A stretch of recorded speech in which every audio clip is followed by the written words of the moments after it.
Play, Bu. Assalamualaikum warahmatullahi wabarakatuh. Ya, baik. Warahmatullahi wabarakatuh. Ya, kedengaran suara Umi? Jelas ya, Nak? Oke. Ya, baik. Selamat pagi semuanya. Pagi, Mem. Ya, sehat ya. Tetap semangat ya, Nak ya. Alhamdulillah. Nah, ya. Ini pertemuan pertama kita di masa pandemi ini, pertemuan pertama daring. Ya, jadi untuk materi pertama pembelajaran PKN pada hari ini adalah kita belajar tentang hak asasi manusia. Nah, namun Umi tahu di kelas 11 kita sama-sama sudah belajar tentang hak asasi manusia, ya kan, Nak? Nah, jadi kali ini subtopik yang kita bahas adalah tentang pengingkaran hak dan kewajiban warga negara. Nah, ini Kak.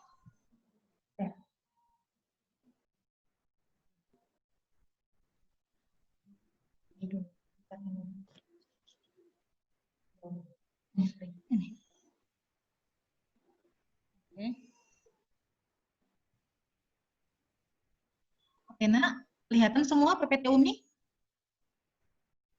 Kelihatan, Umi. Oke. Pelanggaran hak dan pengingkaran kewajiban warga negara.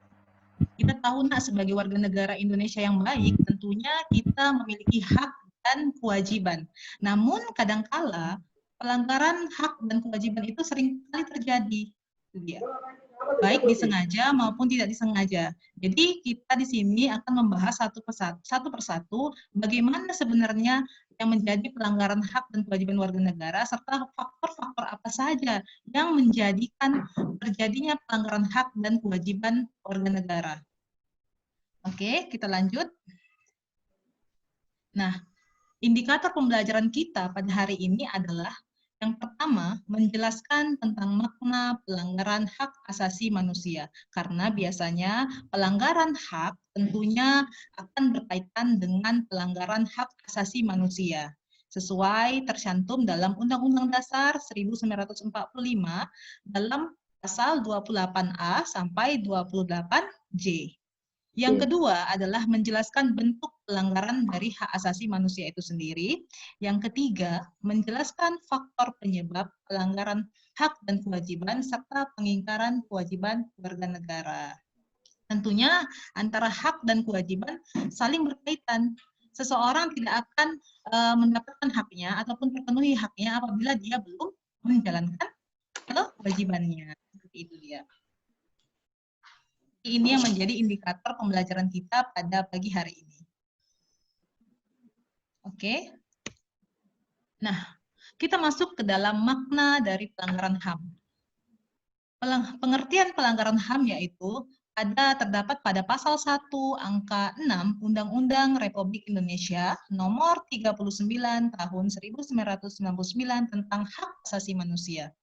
Bahwasanya pelanggaran hak asasi manusia adalah setiap perbuatan seseorang ataupun kelompok orang, termasuk aparat negara, baik disengaja maupun tidak disengaja, atau kelalaian yang secara hukum dapat mengurangi, menghalangi, membatasi, atau bahkan mencabut hak asasi manusia. Jadi, Nak, pelanggaran HAM itu bisa didapatkan ataupun terjadi akibat kelalaian. Jadi tidak ada dispensasi untuk pelanggaran hak asasi manusia, baik disengaja maupun tidak disengaja, baik dilakukan oleh seseorang, sekelompok orang, ataupun aparat negara sekalipun, maka jika terjadi pelanggaran, maka akan ditindaklanjuti sesuai hukum yang berlaku. Seperti itu dia.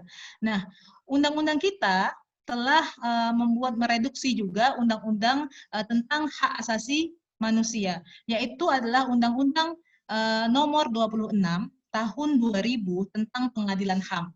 Nah, jadi HAM itu sendiri juga memiliki tataran hukum yang jelas serta memiliki pengadilan hak asasi manusia tersendiri. Jadi dia punya pengadilan khusus, Nak. Hakimnya juga hakim khusus, namanya hakim ad hoc. Nah, nanti kita bahas lebih lanjut lagi. Jadi apa pengertian menurut Undang-Undang Nomor 26 Tahun 2000 tentang Pengadilan HAM? Bahwasanya pelanggaran HAM adalah setiap perbuatan seseorang atau kelompok orang, termasuk aparat negara, baik disengaja ataupun karena apa? Kelalaian juga, karena kelalaian secara hukum yang dapat membatasi, mengurangi, mencabut hak asasi manusia ataupun sekelompok manusia itu sendiri. Jadi dia apa namanya? Harus ditindak secara hukum, ditindak secara tegas melalui undang-undang yang berlaku. Seperti itu. Sampai sini bisa dipahami? Bisa, Mem. Nah, selanjutnya adalah bentuk-bentuk pelanggaran hak asasi manusia itu sendiri. Jadi, bentuk-bentuk pelanggaran hak asasi manusia terbagi atas dua, Nak. Yang pertama, berdasarkan bentuknya. Yang kedua, berdasarkan sifatnya. Nah, kita bahas yang pertama dahulu, berdasarkan bentuknya. Yang pertama ada diskriminasi. Nah, pasti kita sering kenal, sering mendengar kata-kata diskriminasi, ya kan? Kalian selalu bilang si A diskriminasi dengan si B misalnya, seperti itu dia. Apa sih sebenarnya diskriminasi itu? Nah, diskriminasi adalah suatu pembatasan, pelecehan maupun pengucilan. Nah, itu dia. Jadi kalau kita sering mengucilkan seseorang juga termasuk ke dalam apa nak? Dalam diskriminasi, ya. Yang dia didasarkan pada pembedaan suku, ras, golongan, kelompok, jenis kelamin, bahasa, dan lain-lain. Contoh misalnya kalian sering apa namanya meledek temannya tentang totok bahasanya misalnya seperti itu, bahasa daerahnya. Nah, itu salah satu diskriminasi. Seperti itu dia. Bersinggungan dengan bahasa, salah satu bentuk diskriminasi. Maka hati-hati karena diskriminasi ada apa namanya semuanya merupakan ada peraturan undang-undang yang menindaklanjuti. Dia salah satu bentuk pelanggaran hak asasi manusia. Maka siapapun yang melakukan diskriminasi termasuk ke dalam apa? Golongan orang-orang yang melanggar hak asasi manusia dan tentunya akan ditindak tegas sesuai dengan undang-undang tersebut, undang-undang hak asasi manusia. Yang kedua adalah masih dalam berdasarkan bentuknya, yang kedua penyiksaan. Jadi salah satu bentuk pelanggaran hak asasi manusia adalah penyiksaan. Apa itu sepertinya? Apa contoh dari penyiksaan itu, Bu? Jadi penyiksaan adalah suatu perbuatan yang dilakukan dengan sengaja sehingga menimbulkan rasa sakit. Jadi sengaja ya. Kalau tidak sengaja disiksa nggak? Kalau tidak sengaja berarti bukan penyiksaan. Jadi dia dilakukan dengan sengaja sehingga menimbulkan rasa sakit ataupun penderitaan baik jasmani maupun rohaninya. Ingat, bukan hanya fisiknya, tetapi juga apa nak batinnya. Karena dikatakan baik jasmani maupun rohani. Contoh misalnya ada orang disiksa secara fisiknya, itu dia. Berarti memang fisiknya yang nampak terlihat sakit.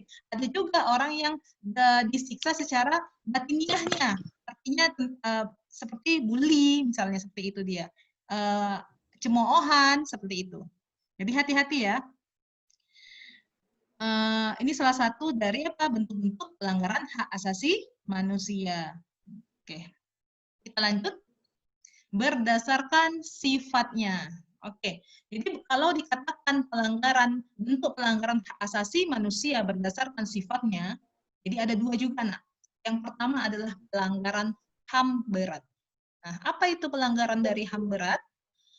Pelanggaran HAM berat yang berbahaya dan mengancam nyawa manusia, seperti pembunuhan, penganiayaan, perampokan, perbudakan, penyanderaan, dan sebagainya. Yang dia memiliki sifat melukai secara fisiknya. Nah, kalau namanya pelanggaran HAM berat, dia sudah tidak lagi berkaitan dengan batinnya, tidak lagi berkaitan dengan rohaninya, tetapi secara fisik, jadi yang nampak pada seseorang itu tadi. Bisa dipahami ya? Nah, jadi kalau kita melihat ada kejadian perampokan, pembunuhan, dia termasuk bentuk pelanggaran HAM berat, ya kan, Nak? Ya. Yang kedua adalah pelanggaran HAM ringan. Apa itu pelanggaran HAM ringan? Jadi pelanggaran HAM ringan adalah ini kebalikan ya, jadinya sinonim dari pelanggaran HAM berat. Jadi pelanggaran HAM ringan, yaitu dia pelanggaran yang tidak mengancam keselamatan jiwanya. Itu dia. Jadi tidak berbahaya. Itu dia. Tidak berbahaya secara fisiknya. Namun dia bisa berbahaya jika dilakukan terus-menerus ataupun berulang-ulang. Itu dia. Contohnya apa? Contohnya kelalaian dalam pemberian pelayanan kesehatan. Itu seperti itu dia. Yang kedua apa? Pencemaran lingkungan yang disengaja. Jadi salah satu contoh misalnya kalian tidak membuang sampah pada tempatnya merupakan bentuk pelanggaran HAM ringan. Ayo hati-hati bagi anak-anak, bagi siswa-siswi yang tidak membuang sampah pada tempatnya termasuk pelanggaran HAM ringan. Ada undang-undang yang bisa mengancam seperti itu dia. Selanjutnya apa? Bully. Pernah dengar kata-kata bully? Bullying? Pernah ya? Benar. Iya. Bullying merupakan salah satu bentuk pelanggaran HAM ringan. Kenapa? Tetapi jika dia dilakukan terus-menerus, bisa jadi keberat juga, Nak. Nah, contoh misalnya seperti apa? Bully yang dilakukan terus-menerus kepada seseorang membuat orang tersebut menjadi depresi, ya kan? Sehingga misalnya dia melakukan pembunuhan terhadap orang yang membuli ataupun membuat dirinya itu melakukan bunuh diri misalnya. Nah, itu bisa termasuk ke dalam pelanggaran HAM berat juga.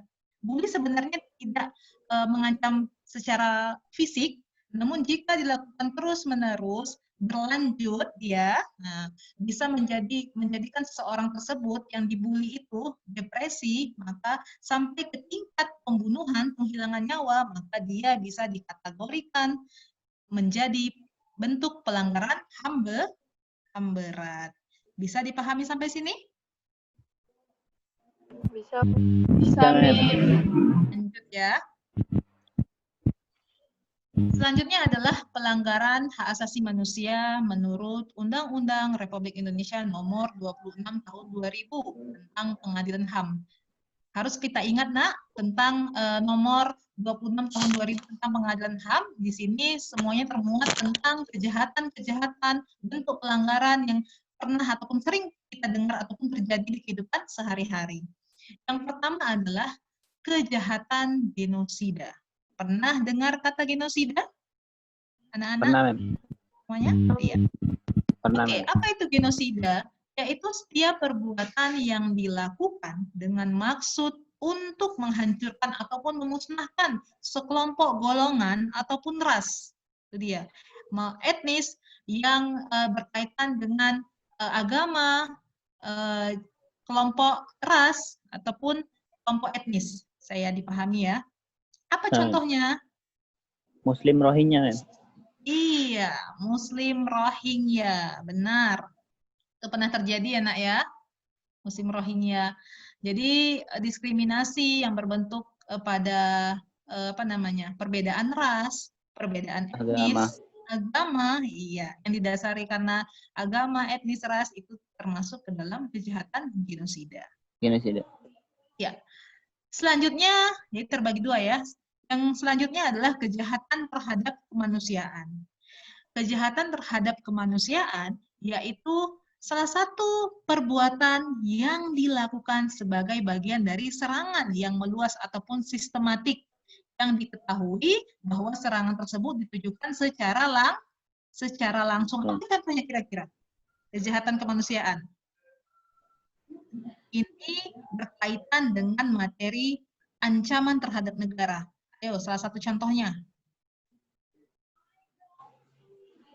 Ayo, apa kira-kira? Agresi, ya kan, Nak? Iya. Iya. Ya, agresi merupakan salah satu kejahatan terhadap kemanusiaan yang sifatnya apa? Sistematis dan meluas dan ditujukan secara langsung, benar ya? Karena tidak ada serangan agresi itu yang dia coba-coba ataupun percuma, tidak, pasti dia ditujukan kepada salah satu salah satu negara tertentu misalnya seperti itu dia, dan dilakukan secara sistematis maupun secara meluas. Kita lanjut. Nah, ini tadi dia salah satu contoh dari kejahatan genosida.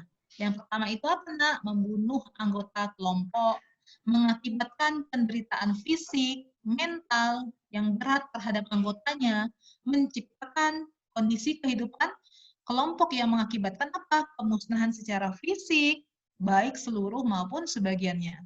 Selanjutnya apa? Memaksakan tindakan-tindakan yang bertujuan mencegah kelahiran di dalam kelompok. Nah, jadi salah satu bentuk kejahatan genosida adalah melarang suatu kelompok untuk melahirkan keturunan. Seperti itu dia.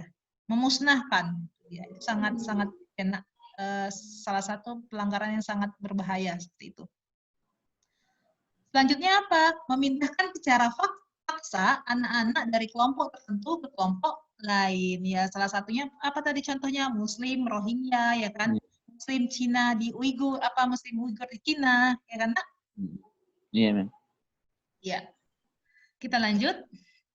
Nah, sedangkan kejahatan manusia, apa contohnya tadi? Pembunuhan, pemusnahan, perbudakan, pengusiran, perampasan, penyiksaan, perkosaan, dan lain-lain.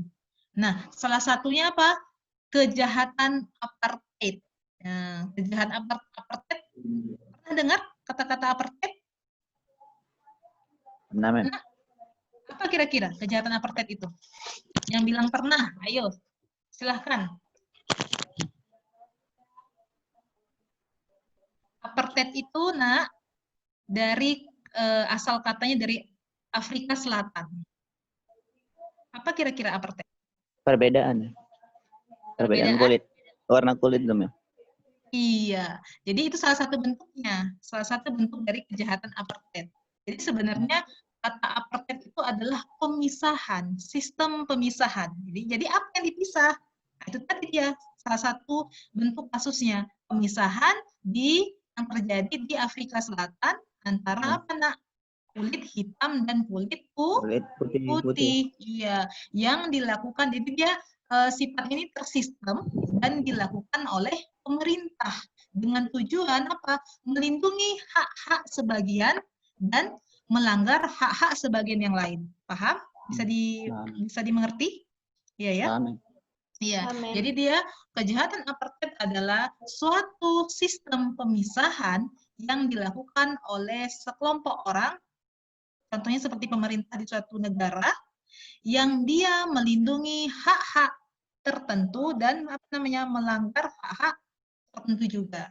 Itu dia contohnya pemisahan antara kulit hitam dan kulit putih yang terjadi di Afrika Selatan. Iya, di Afrika Selatan pada abad keberapa? Abad ke-20.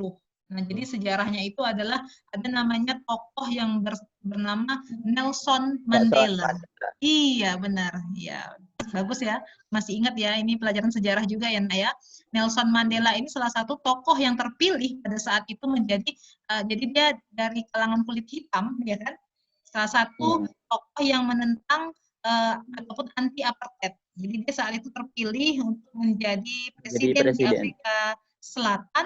Namun terhianatilah hak-haknya. Artinya apa? Dia tidak diizinkan untuk maju menjadi presiden. Jadi sebenarnya kejahatan apartheid ini lebih lebih merujuk kepada pemisahan yang bertolak ukur kepada perpolitikan ataupun perekonomian. Bisa dipahami ya? Artinya dia tidak mendukung bagi orang-orang yang berkulit hitam untuk maju menjadi pemimpin pada masanya, pada masa di abad ke-20-an itu tersebut.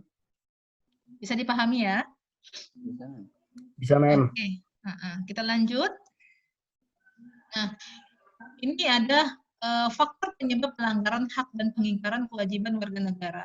Jadi tentunya seseorang yang melanggar hak dan mengingkari kewajibannya pasti memiliki faktor-faktor tertentu, itu dia. Baik yang datang dari dalam dirinya maupun dari luar, baik di internal maupun eksternal. Apa saja itu? Nah, yang pertama adalah sikap egois ataupun terlalu mementingkan dirinya sendiri. Nah, kadangkala kita tanpa sadar berpikir bahwa hanya hak kita saja yang terlunak. Gitu ya. Kita tidak perlu hak-hak orang lain. Padahal kita harus tahu konsep dari hak asasi manusia. Konsepnya adalah kita memiliki hak asasi manusia, namun hak kita itu dibatasi dengan haknya orang lain. Artinya walaupun kita punya hak asasi manusia, kita tidak boleh semena-mena, kita tidak boleh semaunya sendiri seperti itu kan? Karena apa? Hak kita dibatasi oleh haknya orang lain. Iya. Jadi sikap egois ini merupakan salah satu faktor dari dalam diri kita sendiri, yaitu internal. Yang kedua adalah rendahnya kesadaran berbangsa dan bernegara. Nah, kita tahu akibat dari pendidikan yang rendah mengakibatkan seseorang itu tidak mengetahui bahwasanya pentingnya dia untuk apa? Memenuhi kewajibannya. Ya, karena dia tidak tahu apa sebenarnya yang menjadi haknya sebagai warga negara dan apa sebenarnya menjadi kewajibannya sebagai warga negara. Jadi kewajiban kita sebagai warga negara bukan hanya sekadar membayar pajak ke dalam negara, bukan hanya itu saja, tetapi membela negara, menjaga pertahanan dan keamanan, tidak membuat onar saja, itu merupakan salah satu bentuk kecil dari apa? Kewajiban kita sebagai warga negara. Ya. Nah, itu juga berasal dari apa? Faktor yang kedua, dari dalam diri kita sendiri, dari internal, seperti itu. Yang ketiga adalah sikap tidak toleran. Nah, sikap tidak toleran ini merupakan juga salah satu faktor penyebab pelanggaran hak. Apa contohnya? Ada yang bisa mau kasih contoh? Apa contohnya, Nak? Tidak toleran? Ada? Contoh misalnya seperti ini, kita punya teman kita berbeda agama, seperti itu kan. Nah, teman kita berbeda agama, lantas ketika teman kita misalnya melaksanakan ibadahnya, menurut kepercayaannya, kita mengolok-oloknya, kita mengejek-ejeknya, itu salah satu apa? Bentuk tidak tolerannya seseorang terhadap orang lain. Bisa dipahami ya? Contohnya ya. Oke, selanjutnya adalah penyalahgunaan kekuasaan. Nah, kalau ini bisa didapat dari eksternal, dari dalam diri kita. Dari luar diri kita. Itu dia. Penyalahgunaan kekuasaan, contoh misalnya aparat penegak hukum. Kita tidak bilang aparat penegak hukum kita tidak tidak paham atas hukum yang berlaku, tetapi ada kalanya kelalaian dari penyalahgunaan kekuasaan itu sendiri bisa mengakibatkan faktor pelanggaran hak dan pengingkaran kewajiban. Seperti itu dia. Contoh misalnya ketika seorang terdakwa didakwa dengan hukuman yang diberikan oleh hakim, namun tidak dirasa hukuman itu tidak adil. Seperti itu dia. Itu akan memicu yang namanya apa? Demonstrasi, ya, karena sikap-sikap anarkis seperti itu. Nah, itu kan bisa menjadi pengingkaran kewajiban sebagai warga negara. Yang kita tahu bahwasanya warga negara tadi apa? Harus menjaga ketertiban, itu adalah faktor kecilnya. Menjaga ketertiban, menjaga keamanan, tapi jika dilakukan dengan demonstrasi, bahkan ditambah dengan anarkis, ya kan? Sikap anarkis itu apa? Merusak. Nah, itu yang tidak boleh, seperti itu dia. Jadi bisa termasuk ke dalam faktor yang keempat tadi, penyalahgunaan kekuasaan. Selanjutnya adalah ketidaktegasan aparat penegak hukum. Nah, ini hampir sama, Nak. Itu dia, yang berkaitan dengan pemerintah. Itu dia. Jadi ketika aparat kita temui misalnya di suatu lingkungan terdapat ada pelanggaran hak, pengingkaran kewajiban, tetapi aparat penegak hukum kita tidak bertindak dengan tegas, nah itu bisa menjadi faktor penyebabnya, menjadi tingginya pelanggaran hak dan rendahnya pengingkaran kewajiban itu sendiri. Yang terakhir adalah penyalahgunaan teknologi. Nah, kita tahu ya, Nak, media sosial saat ini rentan bisa menjadikan seseorang rentan terkena kasus kriminalitas. Contoh misalnya banyak kita temui orang-orang yang di media sosial yang terkena kasus penculikan misalnya, ya kan, Nak? pelecehan misalnya. Dan kita Indonesia sendiri memiliki undang-undang apa tentang ITE, ya. Jadi jika seseorang itu melanggar undang-undang tersebut, maka akan ditindak dengan tegas. Maka penyalahgunaan teknologi ini bisa juga berbahaya.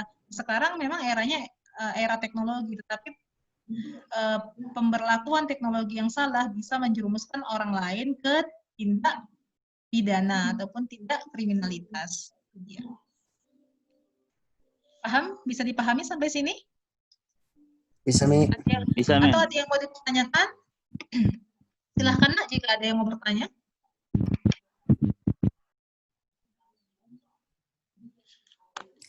Mi, kan gini, Mi. Si Amir mau nanya, Mi. Oke, Waalaikumsalam, Amri. Begini, Mi. Kalau seorang pelanggar hukum, apa dia masih punya hak lagi, Mi? Kan haknya udah dibatasi oleh orang lain. Dan dia udah melanggar, otomatis haknya dicabut kan, Mi? Nah, apa dia masih punya hak lagi atau gimana, Mi? Iya. Terima kasih Amri, pertanyaan yang baik. Jadi Nak, yang namanya hak asasi manusia tetap berlaku. Apa sebenarnya pengertian hak asasi manusia? Itu adalah hak yang dibawa sejak ia lahir, yang diberikan ataupun dianugerahi oleh Tuhan Yang Maha Esa, dan hak itu tidak dapat dicabut ataupun dibagi, tidak dapat dicabut ataupun dibagi. Artinya, jika seseorang telah melanggar hak asasi orang lain, dia dikenai misalnya undang-undang hukum yang berlaku, dikenai pidana, bukan berarti hak dia sebagai warga negara dicabut. Nah, dia masih punya, jadi hak yang direnggut itu adalah hak kebebasannya. Artinya apa? Dia tidak bisa lagi secara bebas untuk keluar, gitu kan? Karena apa? Karena dia dikenai pidana kurungan misalnya, penjara. Tetapi hak dia untuk hidup, ya karena hak dia berpendapat itu masih ada, dan hak-hak yang lainnya juga masih ada. Bisa dipahami, Amri? Hanya sebagian haknya saja yang dicabut, contoh misalnya hak dia untuk hak dia kebebasannya, tapi hak yang lainnya, hak-hak yang lainnya tetap ada. Contoh hak hidup, hak memiliki harta pribadi itu tetap ada. Nah, bisa dipahami, Amri? Saya juga mau nanya lagi, Mi. Lantas, Mi, bagaimana dengan hukuman mati, Mi? Itu kan juga melanggar hak, Mi. Berarti haknya dicabut lah, Mi. Hukuman mati. Ya, Iya, Mi. jadi hukuman mati seseorang merupakan Amri bilang tadi pelanggaran hak asasi manusia. Nah, jadi Nak, di dalam hukum kita, jadi tidak ada yang namanya pencabutan hak akibat akibat hukuman yang diberlakukan terhadap orang tersebut. Kayak gini, lebih memilih mana? Karena satu orang yang dicabut haknya, atau kita kehilangan hak-hak yang lain. Bisa dipahami? Satu orang penjahat, misalnya teroris, seperti itu dia. Satu orang penjahat yang dicabut haknya, artinya dieksekusi mati, kita memilih mana daripada banyak hak orang yang tercabut, artinya hak hidup orang lain. Bisa dipahami, Amri? Jadi salah satu hukuman itu bukan termasuk pencabutan hak. Kita punya hak, yaitu eksekusi mati. Contoh misalnya terpidana narkoba ya. Narkoba ya, Nak ya. Terorisme juga ya. Eksekusi mati ya. Nah, tetapi bukan berarti ketika misalnya aparat negara kita menjatuhi hukuman eksekusi mati, bukan berarti itu pencabutan hak kepada, jadi dibedakan, bukan berarti pencabutan hak ataupun melanggar hak asasi manusia orang yang dieksekusi mati itu sendiri.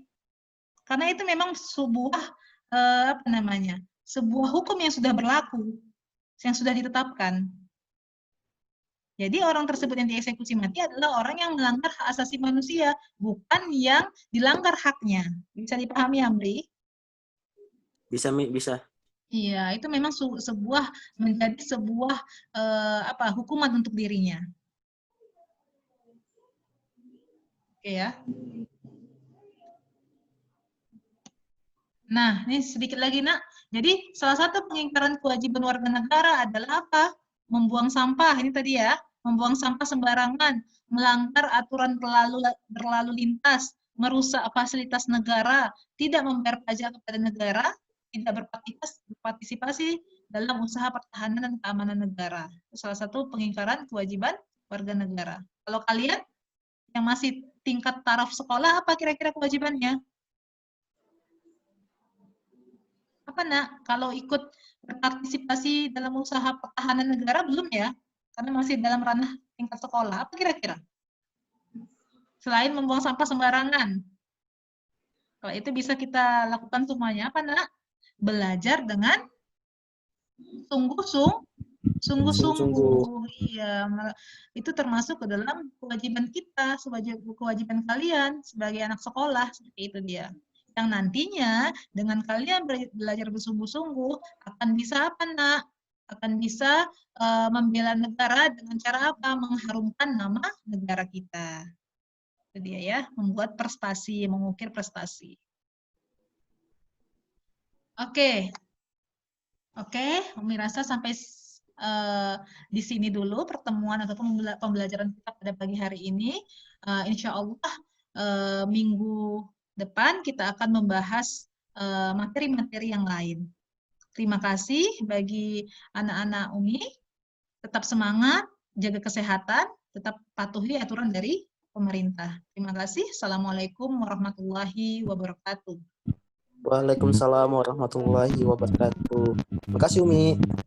Ya nak, sama-sama.